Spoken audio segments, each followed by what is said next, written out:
was the kind of cold November evening that seemed to swallow the small town of Pinebrook whole. Streetlights flickered weakly through the dense fog rolling off the river. The air smelled faintly of damp leaves and something more metallic, the scent of unease.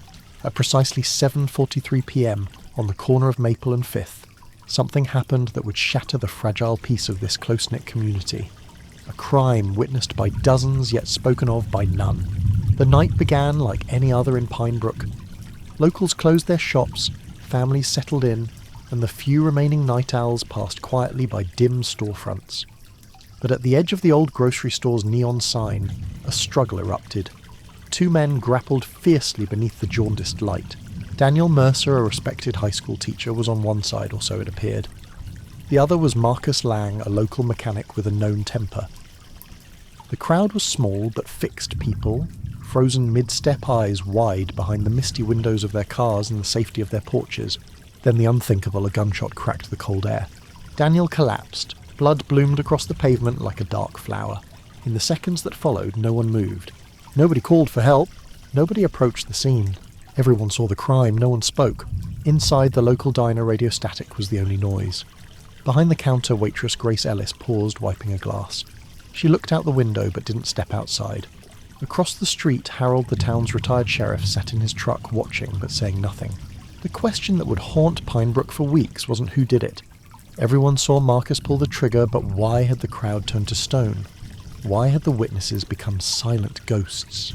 Detective Laura Finch arrived within minutes, summoned by the lone caller who eventually broke the ice, a teenage girl named Emily, who'd slipped away from the crowd. She was pale, trembling eyes wide with shock. In her statement, Emily claimed to have seen everything. But her testimony would open more questions than answers. Why did Marcus not flee? Why did he kneel beside Daniel, whispering frantic words instead of escaping? Why did the crowd's silence feel like a pact? As the fog deepened, Detective Finch felt the weight of a mystery far darker than a simple crime of passion. And then, in the middle of the night, a chilling discovery in Daniel Mercer's apartment would change everything. The door was ajar, the place untouched, except for a single cryptic note left on his desk. Written in hurried, uneven letters, they're watching. Speak, and you're next. Finch stared the words hanging heavy in the silent room. What kind of secret could silence an entire town, and who exactly was they? The night stretched long and cold as the investigation began to uncover cracks in Pinebrook's polished facade, cracks that led deep into the lives of those who saw the crime, but chose to remain silent. And in that silence, something far more dangerous was waiting to be revealed. The next morning, a new witness came forward, but her story threatened to turn the case upside down. Was the crime really what it seemed? Or was Pinebrook hiding a darkness that no one dared speak of? The clock was ticking, and no one could say who would speak first or who would speak last. The dawn crept slowly over Pinebrook, the morning mist clinging stubbornly to the cracked sidewalks and shuttered windows. The town stirred reluctantly, the heavy silence of the night still hanging like a shadow. Detective Laura Finch sat behind her desk in the cramped station, the note from Daniel Mercer's apartment lying before her. The words, "They're watching. Speak and you're next," felt like a cold whisper echoing in her mind. Who were they, and what secret was powerful enough to freeze a whole town into silence? The phone buzzed sharply, breaking the heavy quiet. It was Sergeant Owens. "Laura, you need to get down to the hospital. A new witness just checked in." Finch grabbed her coat and rushed out. The hospital was a pale building, sterile and indifferent to the fear it harboured. There, sitting in a wheelchair near the emergency entrance, was an elderly woman, Agnes Moore. She was a frail figure, her white hair, tangled eyes sharp but clouded with pain. Agnes was a recluse known by the townsfolk as the Whisperer, a woman rumoured to have eyes and ears everywhere. No one had seen her leave her house in months. She claims she saw what happened last night, the nurse said quietly, but she's scared, says she's being followed. Finch sat beside Agnes, her voice low, coaxing. "Tell me what you saw." Agnes's hands trembled as she began. It wasn't just a fight between Daniel and Marcus. There was someone else, a shadow. I couldn't see his face, but I saw the glint of a gun. Daniel wasn't the target, someone else was. Finch frowned, heart pounding. A shadow, another gun, this changed everything. But no one else was reported at the scene, Finch said. Agnes nodded slowly. They're good at hiding. The ones who want this secret buried. Suddenly Agnes's eyes darted toward the window. They're watching me. You have to be careful. Before Finch could respond, Agnes's grip tightened and she slumped sideways unconscious. The detective called for immediate help, but the moment left an icy knot in her stomach. The warning wasn't just a threat, it was a promise. Back at the crime scene, Finch retraced her steps. The neighbours who had been so silent now exchanged furtive glances but still refused to speak. Even Marcus Lang remained silent, detained at the station, but offering no explanation beyond a vacant stare. Then a breakthrough, or so it seemed. An anonymous tip arrived pointing to a hidden surveillance camera installed in an abandoned warehouse near Maple and 5th. The footage, if real, could reveal the truth. Finch's team retrieved the tape. The grainy images flickered to life shadows, moving hushed voices, a sudden scuffle, and then the unmistakable flash of a gunshot. And as the footage played, a figure emerged, one that no one had suspected. Someone from the town's own police force. Detective Finch stared in disbelief. Had the very people sworn to protect Pinebrook been part of the silence? And as the sun dipped again below the horizon, a chilling realization took hold. This crime wasn't isolated. It was a symptom of something rotten at the town's core. And the deeper Finch dug, the darker the secrets became. That night her phone buzzed again, an unknown number. A voice distorted whispered, "Stop digging, detective, or you'll be next to disappear." The line went dead. Finch's hand trembled as she stared at the silent phone. Who was watching? And who would be brave enough to finally speak? The phone call left Detective Laura Finch restless all night. The darkness outside her window seemed to press in thick and suffocating, as if the town itself was holding its breath. Whoever had warned her had made one thing clear: this was no ordinary investigation. It was a game of shadows, and every step forward risked vanishing into the dark. Morning came sluggishly, and Finch found herself back at the station replaying the grainy surveillance footage with her team. The figure in the police uniform was unmistakable Officer Daniel Shaw, a man known for his stoic demeanour and years of service. "Why would he be there, and why hide it?" Finch muttered under her breath. Sergeant Owens shook his head. "We don't know if he's involved or being framed, but one thing's certain: someone's covering their tracks." Meanwhile, Marcus Lang sat in an interrogation room, silent and sullen.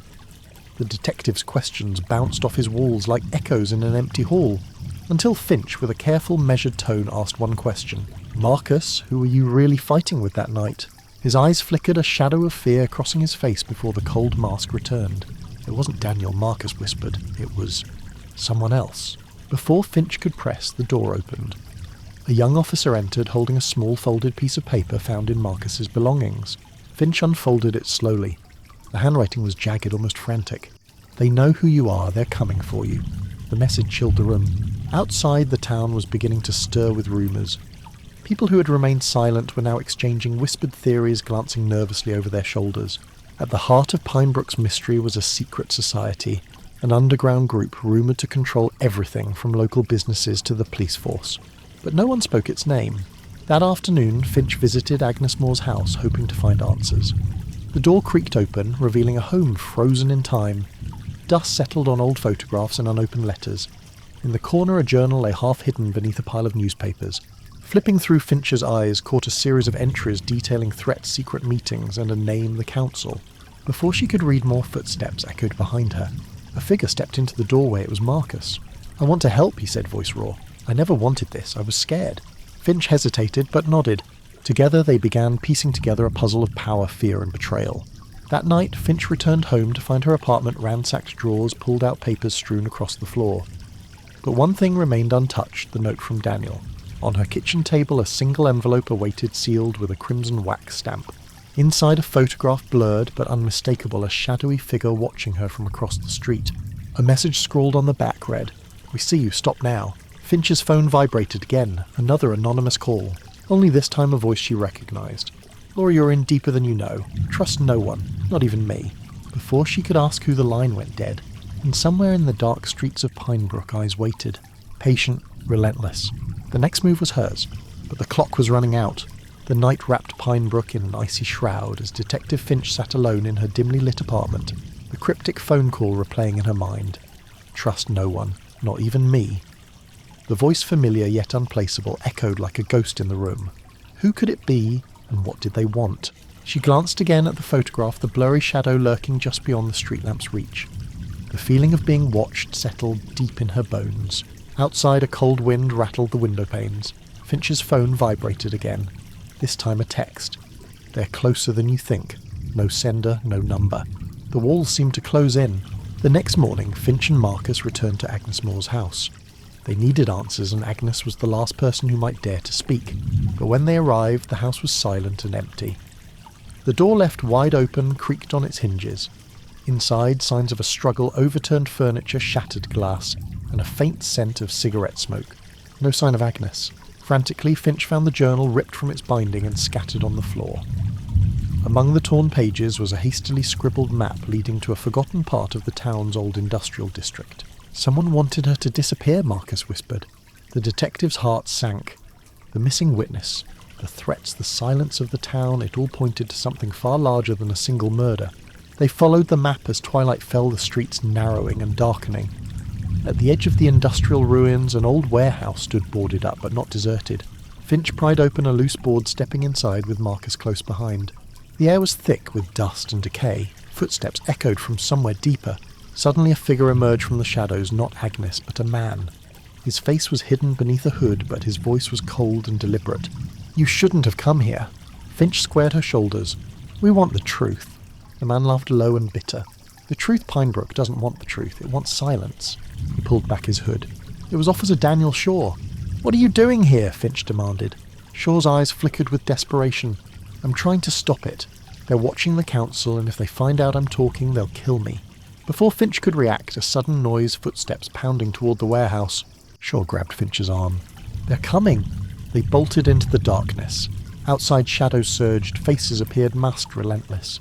Finch and Shaw slipped into the maze of rusted corridors, heartbeats pounding. Then through the gloom, a chilling voice boomed over a crackling radio. "End this now, or all of Pinebrook pays the price." Finch froze. The council wasn't just watching, they were controlling everything. And now, Detective Finch was caught in a trap with no way out. As the footsteps closed in, Shaw whispered hoarsely, "They've already won." A heavy silence fell, and in that silence, the most dangerous secret of all waited to be uncovered. The shadows closed in like a tightening noose, as Finch and Shaw ran deeper into the warehouse's maze of rusted metal and broken crates. Every footstep behind them echoed like the ticking of a clock counting down to something terrible. Shaw's breathing was ragged, his grip on Finch's arm tight. "We have to split up. It's the only way." Before Finch could protest, he disappeared down a narrow corridor. She was alone now, swallowed by darkness. Her heart thundered as she stumbled through the labyrinth, every sense heightened. The faint glow of her phone screen barely cut through the blackness. Suddenly a hand grabbed her shoulder. She spun around, fists raised, but it was Agnes Moore. Her eyes wild, voice trembling. "You have to listen. They're not just watching. They're controlling." Agnes pulled Finch toward a hidden door beneath a stack of crates. Inside, a small room filled with old files, surveillance monitors, and maps strewn across a table. "This is their command center," Agnes whispered. "The council monitors the entire town from here. Everyone who saw the crime was scared because they're trapped, watched every moment." Finch studied the screen's live feeds from cameras hidden in homes, streets, even inside the police station. A chill ran down her spine. "Why did they want Daniel dead?" Finch asked. Agnes hesitated. He uncovered something dangerous. Then a sudden noise, heavy footsteps approaching. "We have to move," Agnes urged. As they prepared to leave, Finch's phone vibrated again. A text popped up, "You can't hide. We're inside." A loud crash echoed, the door shattered. Masked figures stormed in. Finch raised her hands. Then a piercing scream shattered the chaos. The screen flickered. Blackout. When Finch awoke, she was in a cold, dimly lit room, her wrists bound. Across from her sat Daniel Shaw, bruised but alive. He whispered urgently, "The council has eyes everywhere, even here inside the station." Before Finch could respond, the door creaked open. In walked Chief Matthews, the man everyone trusted. His smile was cold. "I see you've met our special guests." Finch's blood ran cold. The crime was bigger than she imagined, and the silence, it was their weapon. Outside, the town remained quiet, but beneath its surface a storm was gathering. And the next revelation would shatter everything. Detective Finch's breath caught in her throat as Chief Matthews strode into the dim room, his expression unreadable beneath the harsh fluorescent light. The mask of authority he wore was flawless. Calm, composed, but utterly devoid of empathy. "You don't understand what you're dealing with," Matthews said softly, his voice slicing through the silence like a knife. "The council isn't just a secret society. They're the ones who built this town's foundation. They protect Pinebrook by controlling the truth." Shaw groaned from his seat, the bruises on his face stark evidence of their captor's resolve. Finch's eyes darted between them, weighing the man who had sworn to uphold the law against the man who had warned her. "We killed Daniel Mercer because he threatened to expose the council's secrets." Matthews continued steepling his fingers. He was digging where he shouldn't have. You could be next. Finch's mind raced. The chilling note left in Mercer's apartment. They're watching. Speak, and you're next. Now had a terrifying new meaning. Matthew stepped closer, his tone dropping to a near whisper. You could join us. Help keep the peace, the silence. The offer was venom wrapped in velvet. Finch's jaw clenched. I'm a detective, she said firmly. I seek justice, not silence. Matthew's smile faded. Justice? You're naive. The door slammed open suddenly. Footsteps thundered down the hall. Guards burst in, weapons drawn. In the chaos, Shaw lunged at Matthews, knocking him off balance. Finch seized the moment, yanking the ropes from her wrists. Gunfire erupted. In the melee, Finch and Shaw managed to escape the room, heart-pounding, breath ragged. They sprinted through the police station's corridors, alarms blaring behind them. Finch's phone buzzed again, a new message. The council will bury this town in silence if they must. Trust no one. As they burst into the night air, sirens sounded from every direction. Behind them, the station was swarmed by unknown assailants' faces hidden beneath masks. Pinebrook's shadows were closing. A sudden crack echoed through the darkness. Shaw fell, clutching his side. Finch froze, torn between helping him and fleeing. She grabbed his hand. I can't do this alone, he gasped. Find Emily. She knows more than anyone. Finch nodded, determination hardening in her eyes. As she disappeared into the foggy streets, a new piece fell into place. Emily, the teenager who had first broken the silence, was the key. But someone was already watching her, and the town's greater secret was waiting to be exposed. The question was, would it be too late? The fog hung heavy over Pinebrook's empty streets as Finch moved swiftly, shadows clutching at her heels. She clutched Shaw's warning tightly, find Emily. The teenager was the only hope in a town drowning in silence and secrets. Emily lived in a small house on the edge of town, a place Finch had visited before, but now the stakes were higher. As she approached, the windows glowed faintly, but the front door was cracked open. Inside, the air was thick with tension. Emily sat at the kitchen table, eyes darting nervously. She looked older, burdened. I knew you'd come, Emily whispered. Tell me everything, Finch said gently. Emily's voice trembled as she unfolded a story of fear and manipulation. The night of the shooting, she'd seen a man, not Marcus, not Daniel, but someone else. Someone powerful. He's the real target, Emily said. Daniel tried to protect him, but the council wouldn't allow it. Suddenly the lights flickered and went out. Panic flared in Emily's eyes. Stay quiet, Finch ordered, pulling her phone's flashlight. From the shadows, muffled voices approached. Footsteps pounded the porch. Finch grabbed Emily's hand. We need to move, now. They slipped through the back door into the dense woods, heartbeats pounding branches, scraping against their skin. As they hid behind thick trees, Finch noticed a glint of metal, a hidden camera trained on the house. They're watching us, Emily gasped. Finch scanned the darkness, every sense alert. Then a sudden cry shattered the night. Emily's phone buzzed a message from an unknown number. Stop running or you'll disappear like the others. Finch's jaw tightened. The council's grip was tighter than ever. But Emily held another secret, a USB drive stolen from the council's own archives. It's all here, she whispered. Names, plans, everything. Finch knew this evidence could bring the whole conspiracy crashing down. But as they prepared to leave, a sharp crack echoed. A bullet whistled past Finch's ear, embedding itself in a tree. They were not alone. Someone wanted the truth buried in silence forever. And now Finch and Emily were marked targets in a deadly game where no one could be trusted. The night stretched long, thick with danger. And in the distance, the faint glow of approaching headlights cut through the darkness.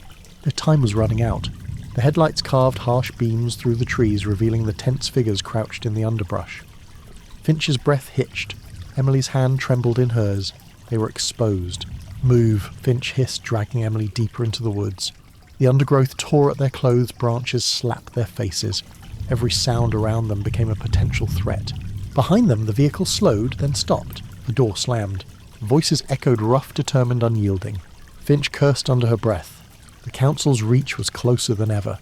Suddenly a figure broke from the shadows, a man. Tall, lean, his face partially obscured by a scarf. He raised his hands slowly. I'm not with them, he said urgently. My name is Carter. I used to work for the council. I want out. Finch's eyes narrowed. Why should we trust you? Carter pulled a crumpled photo from his pocket, Daniel Mercer smiling, standing with the younger Carter. Daniel was my friend. He tried to expose the council's darkest secret. That's why they killed him. He glanced nervously toward the sounds behind them. They're coming. We don't have much time. Finch weighed the risk, but the truth was too important. Show us what you know. Carter led them to a hidden clearing where an old rusted van was parked. Inside, a bank of monitors and computer equipment hummed softly. "This is my safe house," Carter explained. "From here I've been collecting evidence, financial records, communication logs, even video of council meetings." Emily pulled out the USB drive. "I have what you need," she said. Together they plugged the drive into the van's laptop. Files flooded the screen, names, dates, money trails implicating prominent townsfolk and officials. Then a chilling video clip played. Around a dimly lit table sat members of the council, including Chief Matthews' Officer Shaw, and several others speaking coldly about silencing Daniel Mercer and controlling the town through fear. Finch's stomach churned. "This goes all the way to the top," she murmured. Suddenly the van's radio crackled to life. A distorted voice hissed, "Stop now or everyone you love will pay the price." The trio froze. Outside footsteps approached faster this time. Carter grabbed a shotgun from the seat. "Get ready, they're here." As the council's enforcers surrounded the van, Finch, Emily and Carter braced for a fight. But in the darkness, an unexpected sound sliced through the tension sirens. "Back up." The last thing Finch saw before the chaos exploded was a figure in uniform, familiar, determined, running toward them. The battle for Pinebrook's soul had begun, and no one would remain silent anymore. The blue and red lights bathed the clearing in an eerie glow as reinforcements poured in, breaking the suffocating grip of the council's enforcers. Finch's heart pounded in sync with the sirens, a fragile thread of hope weaving through the darkness. But as the officers advanced, chaos erupted. Gunfire rang out, shattering the silence and sending birds scattering into the night sky. Carter fired fiercely from the van's rear window while Finch and Emily ducked behind crates, their breaths shallow and rapid. Suddenly a voice cut through the gunfire. "Hold your fire, please stand down." It was Officer Daniel Shaw, battered but alive, stepping forward with hands raised. Conflicted murmurs spread through the council's enforcers. Some hesitated, others reluctantly dropped their weapons. Finch's eyes met Shaw's, a mix of pain and resolve. "We can end this," Shaw called out, "but not like this." Slowly, the enforcers backed away, retreating into the shadows. Backup officers secured the area, and Finch took a moment to breathe, the adrenaline ebbing. In the aftermath, Carter revealed the depth of the council's corruption, a network of bribes, intimidation, and manipulation stretching back decades. The evidence on the USB drive and Carter's data was enough to bring down the town's corrupt leadership, but the question lingered: who else was complicit? Who would face justice? Back at the station, Finch sat across from Chief Matthews, now under arrest, his icy facade shattered. "You think you're the hero," he sneered. "This town needs control. Without us, it falls apart." Finch met his gaze steadily. Pinebrook deserves the truth. Emily's testimony and Carter's cooperation ignited a firestorm of investigations. One by one, the council's members were exposed, yet beneath the triumph a shadow remained. Finch received an anonymous note: "This isn't over." Late one evening, as Finch locked up the station, a familiar figure approached from the fog. It was Marcus Lang. His voice was low, eyes haunted. "I didn't pull the trigger," he confessed, "but I know who did." Finch's breath caught. The final piece of the puzzle was still hidden, and the real crime, the one that had kept everyone silent, was waiting to be uncovered. As the fog swallowed Marcus's words, a new mystery dawned, one that would test Finch's resolve like never before. The night was heavy with rain when Marcus Lang finally spoke. His voice, rough and low, cut through the quiet of the interrogation room. "I didn't shoot Daniel. I was there, but not for what you think." Detective Finch leaned in her eyes, never leaving his. "Then who did?" Marcus swallowed hard, shadows flickering across his face. "It was someone you'd never suspect. Someone who wanted Daniel gone to protect their own sins." He paused, the weight of the secret pressing down like the storm outside. "Mayor Caldwell." The name hit Finch like a punch. The mayor, a pillar of the community, a man above suspicion. But Marcus's words unlocked a door no one had dared open. Digging deeper, Finch uncovered a web of embezzlement. Blackmail and intimidation tied directly to Caldwell. Daniel Mercer had discovered the truth, threatening to expose the mayor's crimes, and paid with his life. The silence of the town was a collective fear of power retribution, and the loss of everything they knew. With enough evidence, Finch secured an arrest warrant. On a bleak morning, Mayor Caldwell was taken into custody, his Emperor of Lies crumbling. Pinebrook began to breathe again, tentative, fragile, but free. At Daniel's funeral, the town gathered in silence, finally speaking through tears and whispered memories. The silence that had once suffocated them now gave way to healing. Emily, Carter and Finch stood together, the trio who dared to shatter the darkness. In the weeks that followed, Pinebrook's wounds slowly healed, but the scars remained a reminder of the cost of silence. Detective Finch looked out over the town from her office window. the sunrise casting gold over rooftops and trees. No one spoke of the crime anymore because now everyone spoke of justice. And sometimes breaking the silence is the bravest act of all. If this story moved you, please share your thoughts in the comments below. Don't forget to subscribe for more gripping true crime stories that uncover the truths hidden in the shadows. Together we shine a light on the silence. Thank you for listening.